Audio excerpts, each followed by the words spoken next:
Hello, everyone. My name is Charlene Komuntale. Welcome to Sit With Me. This is a podcast that's going to be exploring themes on body positivity, solidarity, compassion, and everything about women and community. It's based off my current exhibition called Sit With Me, The Diary of a Free Thinker.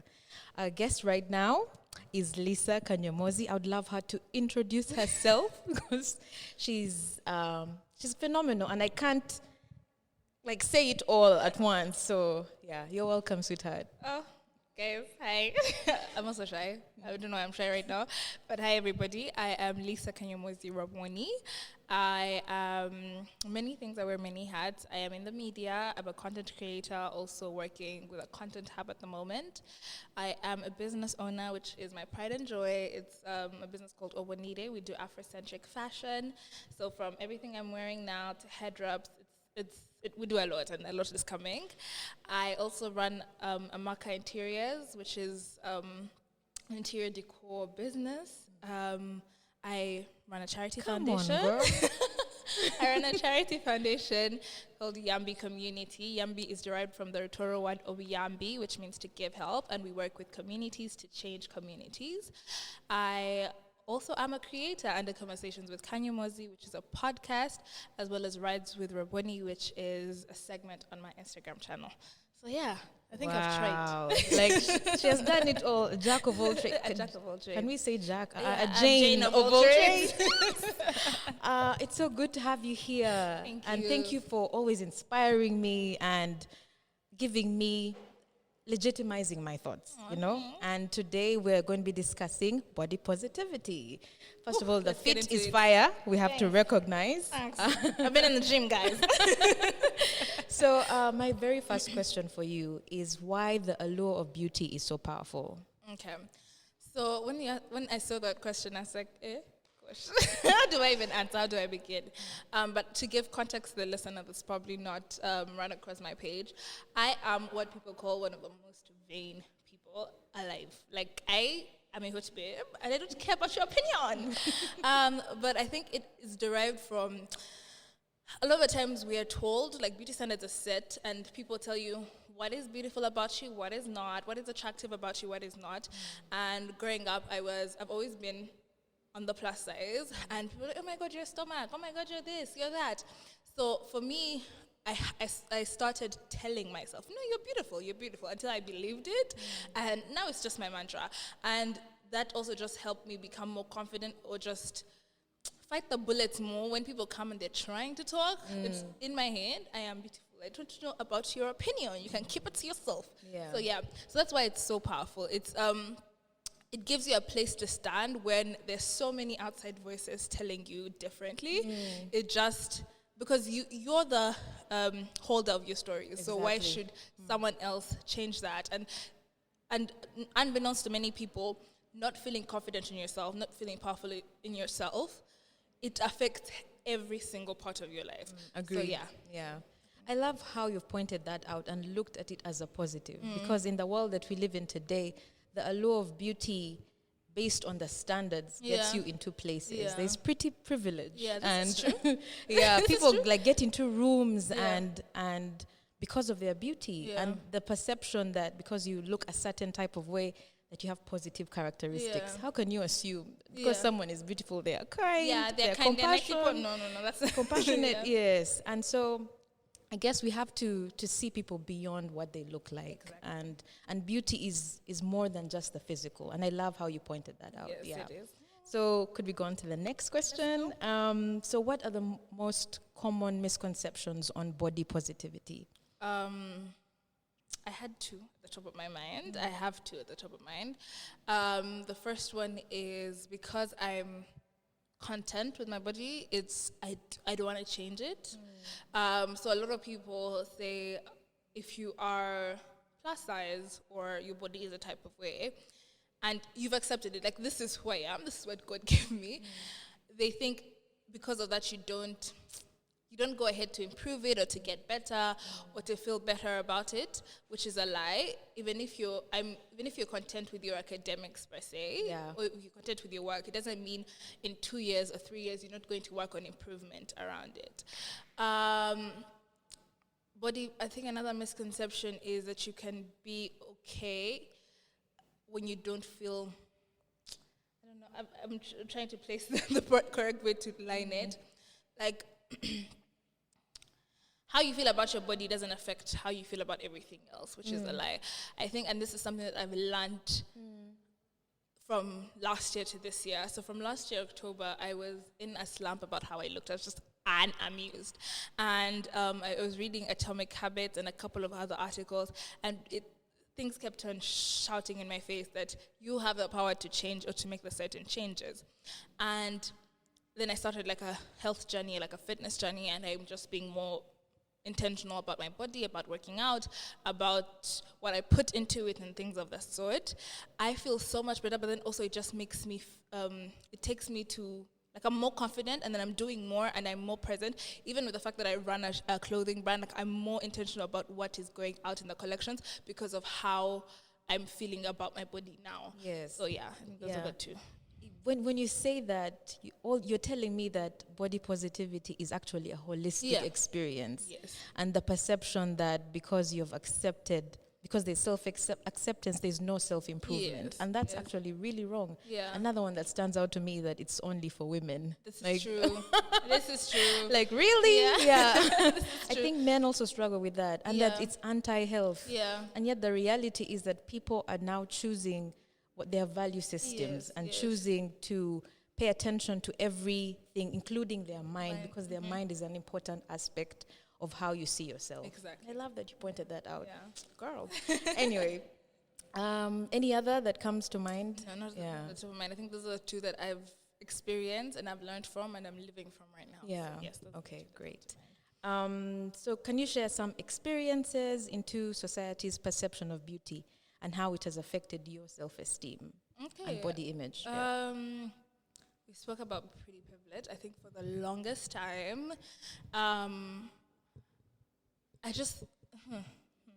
for the longest time, yes, pretty privilege is a good thing. I milk it because I don't have generational wealth. I milk the life, but I'm just like, if I can get into a room because of my face, I love that. I will sell the rest when I get there. But also that because you're beautiful, you don't have to work as hard. Because you're beautiful, you don't even think. Because you're beautiful, you're dumb. Yeah. Like no, that's not the truth.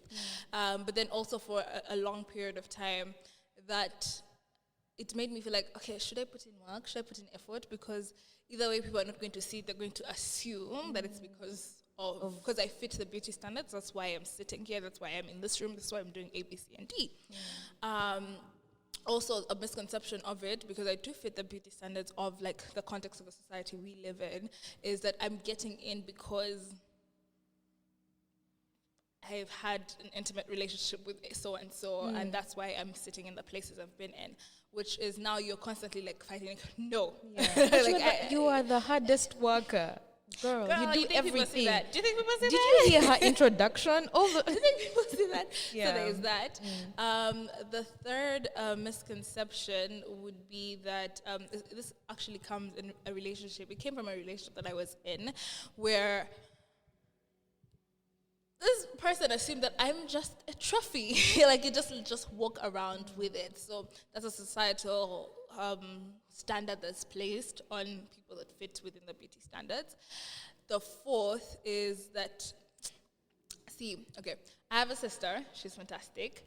But I think when we're children, as we're growing, they'll tell us, Laura has the better body, you have the better face. Literally. What? It's your auntie. Oh my God. Yeah, I'm so sorry. So mentally, I always knew, and this is another conversation of how immediately society puts in when I see other women, I see how they're better than me, and so we start now testing and turning on not appreciating them, but like seeing them as a threat. Because then immediately, even as a young child, I was like, okay, like now if I dress this, I can't wear this because if Laura is gonna wear it, she's gonna look better in it. So all those things are into play. So yeah, those are a couple of ways that society's beauty standards have affected me and also affected my self-confidence at that point. For me, I think this year has been like the most difficult on beauty standards. But I remember at a very young age, I think I was like 16, and at that time I wasn't comfortable with my body. And I used to wear like these oversized t-shirts. And I remember one of my dad's friends came home and asked, "Oh, how old are you?" And I said, "Oh, I'm 14. He said, "You look 18. And I remember from that moment on, I was very aware of my age. And it made aging a bad thing. It didn't make me look pure and innocent. And I think for a very long time, I had this desire to always look like I'm younger. Like my skin has to be skinny. And the way that I would wear makeup also to enhance, how I appear, because I feel like we're all competing, and now we have to always look better than the other person that's in the room. And I think with the beauty about this body positivity movement, it made me aware of, okay, my mind is against me in this moment. I have a lot of self-criticism.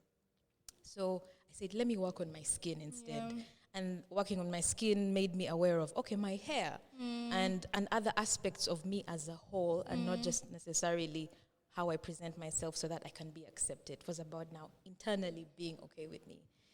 But the latest scandal on my social media was when some girl came for me on socials. I don't know if you remember that. On my birthday, I posted me in this like beautiful pink dress, and some baby came and said, okay, woman, said, where was I going to take that tummy? Like, where are you taking that tummy? Oh, yes, you told me about this. We talked about this. Yeah. What? Yeah, and I remember feeling like, really? Like this is my birthday. You could have another day. But even then, like, you could have elevated my smile or how happy I looked. Also, you could have chosen to not comment. Keep it in your group chat. Yes, if you can't keep it cute, keep it mute.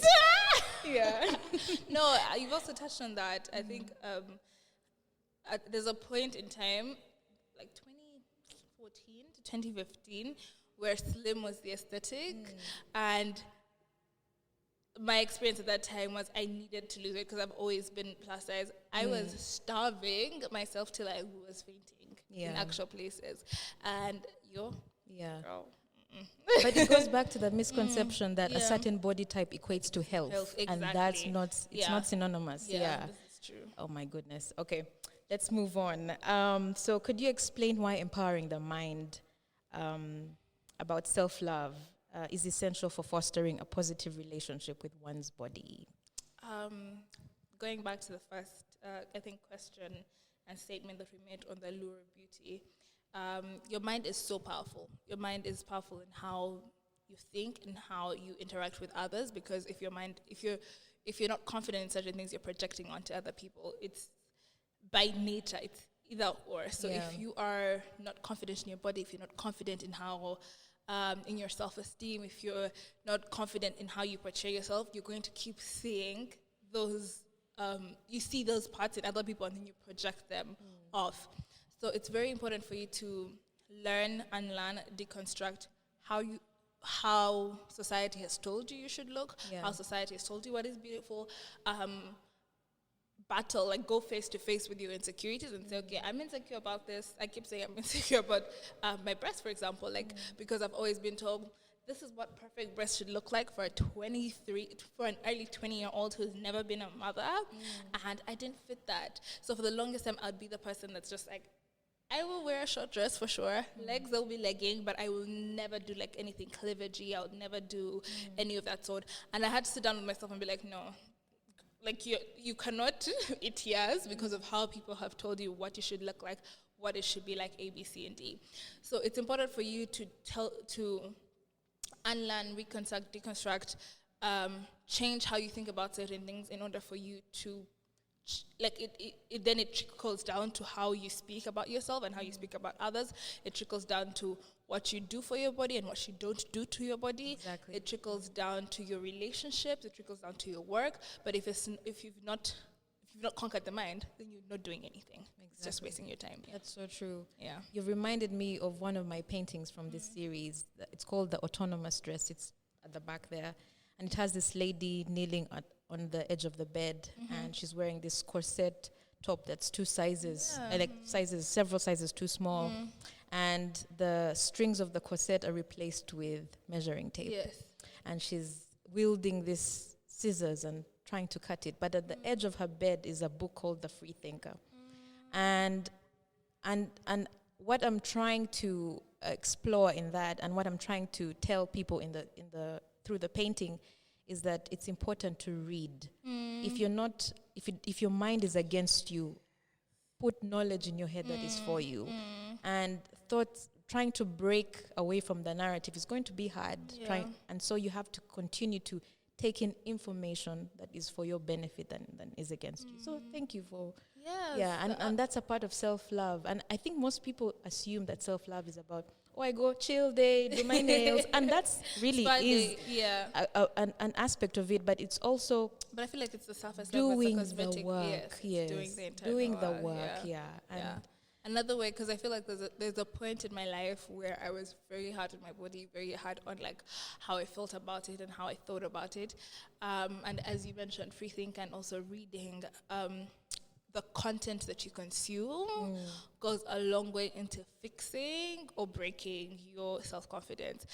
It went to a point where I actively unfollowed creators or influencers that didn't fit or didn't look like my body type. Not because I didn't like them, but because I knew I was internally comparing myself to this person, which is not where I am. And I went and looked for women that look like me so that I'm able to be like, it's all right. It's okay. Even now that I've been in the gym, I will follow like people who are in the gym in my body shape, because I'm just like, because people will say, how come you're not losing so much weight so fast? I'm like, no, I'm fit. That's it. That's all that matters. This body is moving. Love that.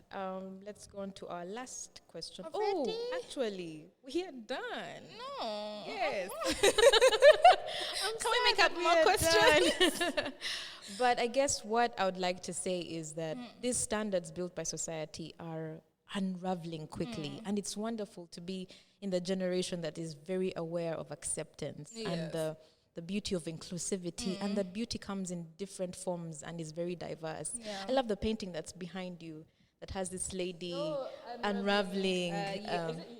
Yeah, it's like a crochet material blouse or something. And you can see that it's woven in beauty standards. Yes, exactly. It's woven in beauty standards, and how meticulously she's like unraveling it, taking the time. And I'm sure you see it's already withered. That means that it was not something that was put together properly. But it's looming over us. I think that's what the sky represents, that it's looming highly over us. But I love that women like you are empowering other young women through your foundation. Sis. We got to recognize that you are intentional, and that's the most wonderful thing. This movement has to have intentional people in order to make an impact. That's true. Yes, so let's embrace our beauty, because it's the melody that makes us. Thank you for joining us. Thank you, Lisa. Even before we go, I just ask one thing. I need you guys to come and listen. Come and actually read on their bracket, but come and experience this exhibition. I think you've put in so much thought. I know you've put in so much thought and so much work in how you think about things. Like, it's not just because you see even the smallest of details, the free think on that table, like this. Because I walked in and saw it. I also love the fact that it's French tips, by the way, for all the nails. But you've done so well in depicting different aspects of a sisterhood, of community with this exhibition. So well done, cousin. Thank you. I appreciate that. Now that you pointed that out, you'll notice, I think on the screen they'll show a bunch of paintings that the heads of the women are replaced with boxes. And they have this unapologetic message that says not fragile. And it really plays into the theme of body positivity, because it's about the mind and self-acceptance and self-improvement. And Not Fragile says that I'm not breakable. The circumstances and the environment around me might be against me, but I will not break. And it's important the voices of women are heard, their thoughts are heard. And thank you for allowing us to hear your thoughts. Anytime. Have a good day, everyone. Thank you for joining us. All right, bye-bye.